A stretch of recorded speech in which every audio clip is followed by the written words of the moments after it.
गांव में तो सब जगह अकाल की परिस्थिति हो गई है। लगता नहीं इस गांव में ज्यादा दिन रुकना उचित होगा। काम के लिए बाहर गांव तो जाना ही पड़ेगा। धीरज काम की तलाश में दूसरे गांव की ओर निकल पड़ता है। चलते चलते वह विजयपुर गांव में आ जाता है। वहां उसका रहने का कोई ठिकाना नहीं था और उसके पास कोई काम भी नहीं था। चलते चलते वह एक अमीर किसान जगमोहन सेठ के पास आ जाता है। सेठ जी, मैं धीरज दूसरे गांव से आया हूं। हमारे गांव में अकाल की परिस्थिति हो गई है।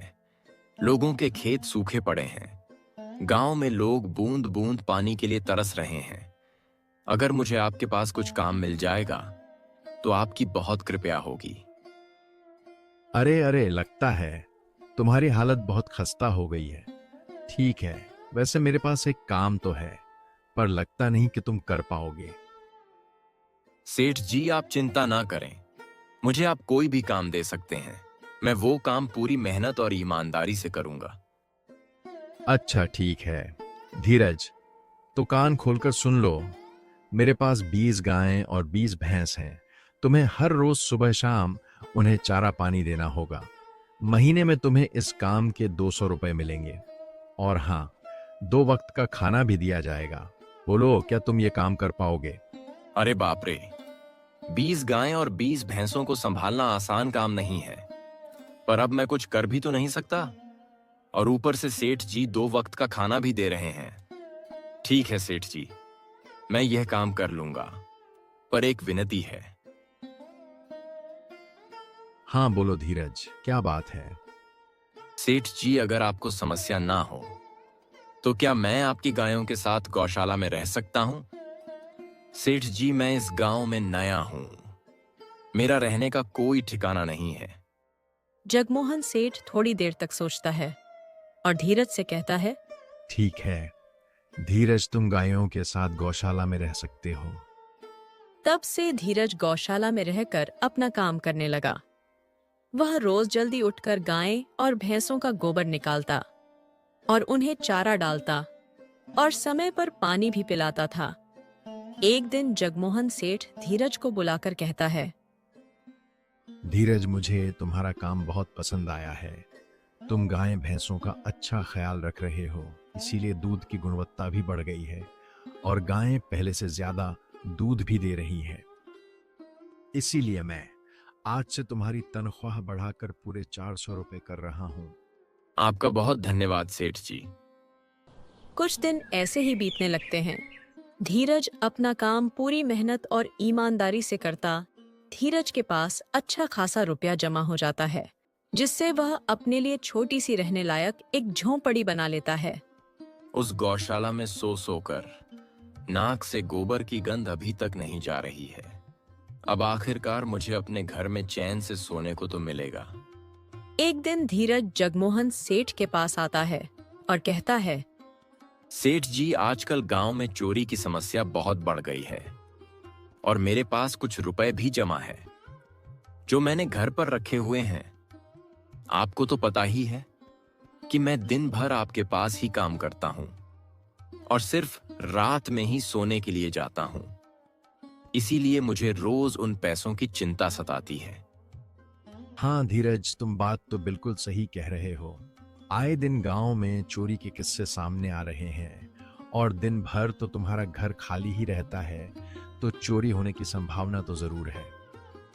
देखो धीरज, ऐसे समय में तो गांव में एक ही जगह है जहां पर तुम्हारा धन सुरक्षित रह सकता है, और वो है जमींदार का घर।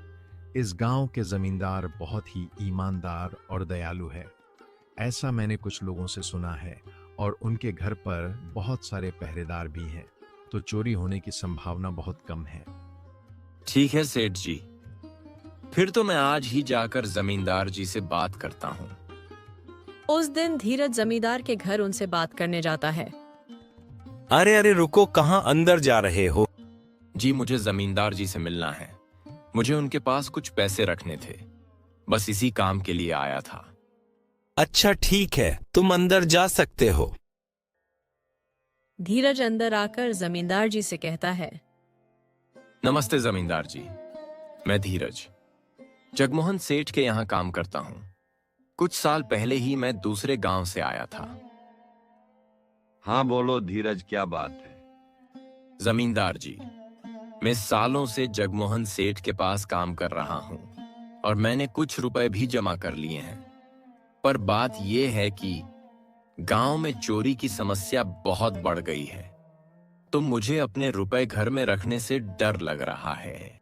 अच्छा धीरज, कितने रुपए जमा हैं तुम्हारे पास? जमींदार जी, यही कोई 5,800 रुपए होंगे मेरे पास। मैंने आपकी ईमानदारी के बारे में लोगों से बहुत सुना है, इसीलिए मैं अपनी रकम कुछ वक्त के लिए आपके पास रखने के लिए आया था।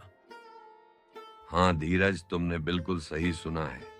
तुम्हारी रकम मेरे पास बिल्कुल सुरक्षित रहेगी। धीरज अपनी पैसों की थैली जमींदार जी को दे देता है। जमींदार जी, आपका बहुत बहुत धन्यवाद। अब मुझे चोरों का कोई डर नहीं है, क्योंकि मेरे पैसे सुरक्षित हाथों में हैं। अरे धीरज, कोई बात नहीं। धन्यवाद तो मुझे तुम्हारा करना चाहिए, जो तुम मेरे पास अपने पैसे रखने के लिए आए।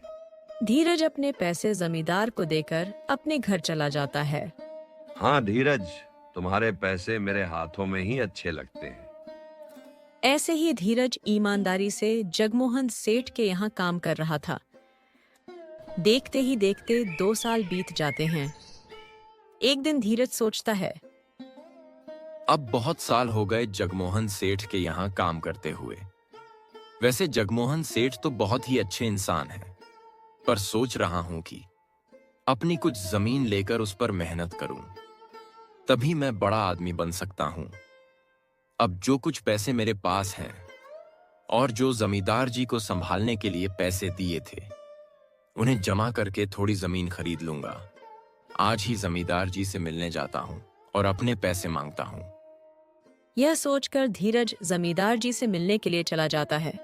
जमींदार जी, मैं अपने पैसे वापस लेने आया हूं, जो मैंने आपको संभालने के लिए दिए थे। अरे भाई साहब, मैंने आपको पहचाना नहीं। वैसे कौन हैं आप? अरे जमींदार जी, मैं धीरज हूं। पिछले साल मैंने आपको पैसे संभालने के लिए दिए थे, याद आया कुछ? अरे भाई साहब, मेरे पास कितने सारे लोग आते जाते हैं अपने पैसे रखने के लिए, और सभी के साथ मेरा अच्छा व्यवहार होता है। वैसे आपके पास कोई कागजात है क्या? क्योंकि मैं हर व्यक्ति से कागज पर ही व्यवहार करता हूँ। किसने कितने पैसे दिए, किसके कितने पैसे रखे हैं, सबका व्यवहार रहता है। जमींदार जी, आप क्या बात कर रहे हैं? आपकी ईमानदारी देखकर ही मैंने आपको पैसे दिए थे संभालने के लिए, और आप अब ऐसी बात कर रहे हैं। कृपया करके मेरे पैसे मुझे वापस कीजिए। हाँ धीरज, मैं ईमानदारी से ही काम करता हूँ, इसीलिए तो मैं तुमसे डॉक्यूमेंट्स मांग रहा हूँ।